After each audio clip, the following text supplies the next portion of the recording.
1억! 남들보다 빨리 모으고 싶다면 이거는 무조건 해야 됩니다. 그냥 모으면 되지 라고 생각한다면 남들 1억 모으는 동안 나만 중도 실패할 수 있어요. 오늘 제가 알려드리는 이 5가지 방법으로 1억 모으기 성공해보세요.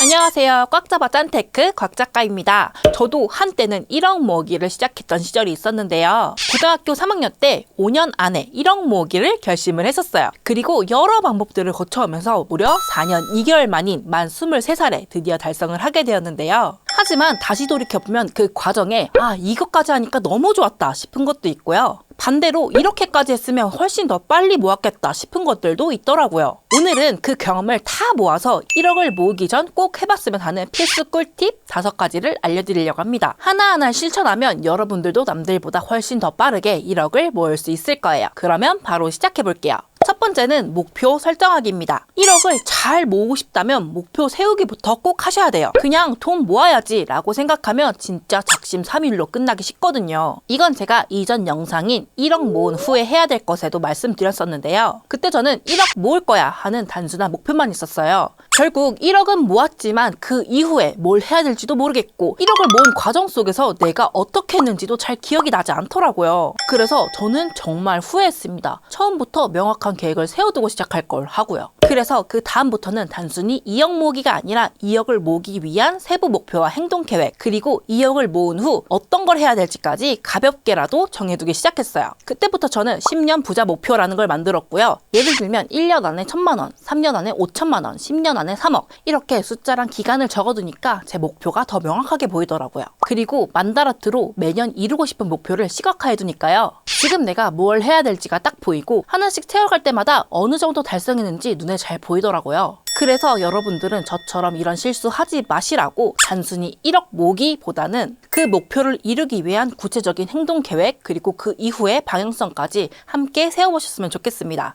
꼭 제 방식이 아니더라도요. 여러분들에게 맞는 거를 찾아서 진행해보시면 좋겠고요. 제 10년 부자 목표와 만다라트는 이후 영상으로 자세하게 다뤄볼게요. 두 번째는 지출 정리하기입니다. 돈을 모으기 시작할 땐 일단 내 돈이 어디로 새고 있는지부터 알아야 됩니다. 저는 첫 취업을 했던 고등학교 3학년 때부터 지금까지 가계부를 꾸준히 써와서 이런 실수는 안 했지만요. 제 주변 분들을 보면 이게 진짜 안 되는 경우가 많더라고요. 제 친구들도 나 나름 필요한 곳에만 쓰고 절약 진짜 잘해 라고 하는데 막상 가계부 정리를 시켜보면 카페, 편의점, 배달비만 해도 한 달 40만 원 이상은 쓰는데 제일 문제인 거는 본인은 아예 몰랐대요. 한 번 쓸 때마다 10,000원, 20,000원씩 쓰니까 뭐 합쳐봤자 대충 10만 원, 20만 원 정도 되겠지 라고 생각했던 거죠. 근데 가계부를 써야만 내 돈이 어디로 새고 있는지 보이고 그걸 알아야지 지출을 줄이든 통장 쪼개기든 나만의 절약 기준이 생기게 됩니다. 요즘은 뱅크샐러드 같은 가계부 앱이 정말 잘 되어 있으니까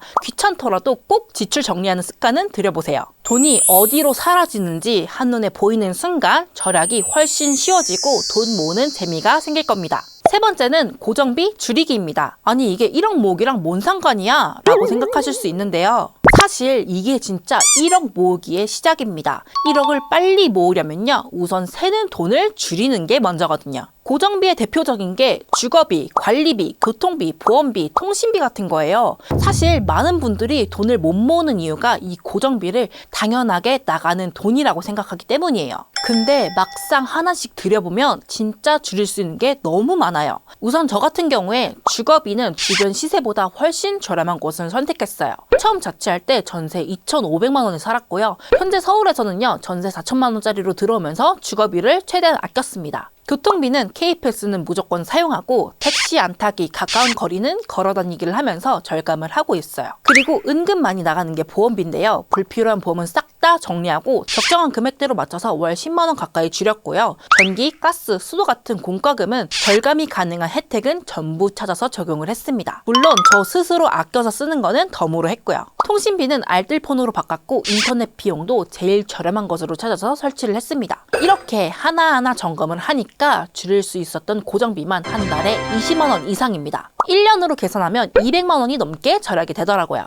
한 번만 꼼꼼히 정리를 해두면 그 다음 달부터는 신경을 아예 안 써도 되니까 1억을 더 빨리 모으고 싶은 분이라면요. 이번에 꼭 내 통장에서 자동으로 빠져나가는 고정비 하나씩 차근차근 점검해 보세요. 그리고 댓글로 여러분들은 어떤 고정비를 줄여봤는지 공유해 주시면 다른 분들에게도 큰 도움이 될 것 같습니다. 네 번째는 통장 카드 점검하기입니다. 제가 1억을 모으기로 마음먹고 제일 먼저 한 일 궁금하시죠? 바로 통장과 카드 정리였어요. 특히 카드 혜택 얼마 안 되는 거 받으려고 이것저것 불필요하게 쓰거나 체크카드보다 혜택이 좋다는 이유, 신용도가 올라간다는 이유로 쓰는 경우가 있는데요. 이러면 한 달 3,000원 더 벌려고 했다가 30만 원은 더 쓰는 꼴이 됩니다. 그리고 이거는 제 남자친구 얘긴데요. 연애 초기 때 카드를 결제할 때마다 형형색색 정말 다른 카드들이 계속 나오더라고요. 그래서 혹시 카드 혜택이나 카테고리별로 카드를 나눠 쓰는 거냐고 물어봤더니 그냥 손에 잡히는 대로 결제를 한다는 겁니다.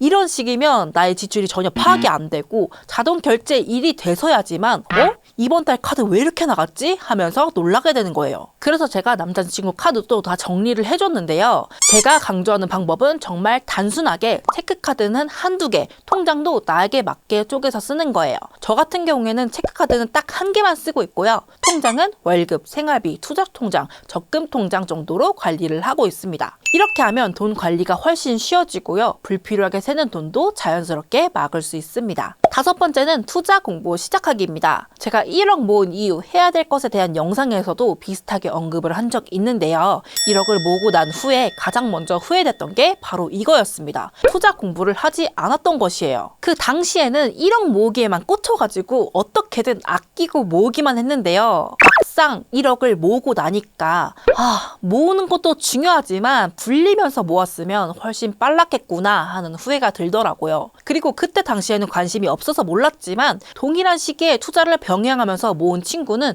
이미 저보다 자산 차이가 한참 벌어져 있는 게 보였어요. 그래서 만약에 제가 1억 모으기 전으로 돌아간다면 마냥 예적금만 하지 않고 투자 공부도 함께 시작을 했을 겁니다. 공부를 충분히 하다 보면 자연스럽게 나에게 맞는 투자 방법이나 시도하고 싶은 게 생기게 되고요. 그때는 내 스스로 기준을 정하면서 시작을 하면 되거든요. 물론 자본금이 없으니까 첫 투자는 부동산보다 주식 위주로 잡으실 텐데요. 제 개인적으로 추천드리는 방법은 소수점 거래 투자입니다. 소수점 거래 투자가 뭐냐면요. 엔비디아 주식 1주 가격이 25만 원이라고 하면 한 번 살 때마다 25만 원을 매수를 해야 되지만 소수점 거래로 한다면 1,000원, 2,000원, 만원 등등 내가 원하는 금액만큼 쪼개서 구매를 할 수 있는 거예요. 저 같은 경우 예적금에서 투자로 완전 넘어오기까지 약 2년 정도 간보는 시기를 거쳤었는데요. 처음에 주식에 자신도 없었고 한 주당 가격이 너무 부담스러워서 시작하기 어려웠었거든요. 그래서 소수점 거래로 월 5만 원에서 10만 원 정도로 2년간 투자해보면서 감을 잡았고요. 확신이 생기게 된 이후에 본격적으로 투자를 진행하게 됐습니다. 지금 공부를 해두면요. 1억이 모여 내 시드가 훨씬 더 커졌을 때 더 큰 자산으로 올라갈 수 있는 지름길이 되니까요. 투자 공부도 틈틈이 해보셨으면 좋겠습니다. 이번 영상에서는요. 1억을 이미 모아본 곽 작가가 1억 모으기 전인 분들이 꼭 해보셨으면 좋겠을 5가지 내용을 담아봤습니다. 어쩌면 이미 다 아는 내용일 수도 있는데요. 이거를 실제로 행동에 옮기느냐 아니냐 이 차이가 엄청 크다고 생각합니다. 그러니까 이 5가지는 꼭 따라해 보셨으면 좋겠습니다. 여러분들의 1억 모으기 도전을 저도 응원하고 있겠습니다. 그리고 여러분께 여쭤보고 싶은 게 있어요. 아직 1억을 모으지 못한 분들은 1억을 모으고 싶은 이유가 뭔지 댓글로 남겨주시면 제가 모두 읽어보면서 댓글 남겨드리겠습니다. 만약 이미 1억을 모으신 분들은 1억 도전자들에게 꼭 해주고 싶은 조언 한마디가 있다면 그것도 남겨주세요. 그러면 전 다음 영상에서도 또 뵙겠습니다. 이상 곽 작가였습니다.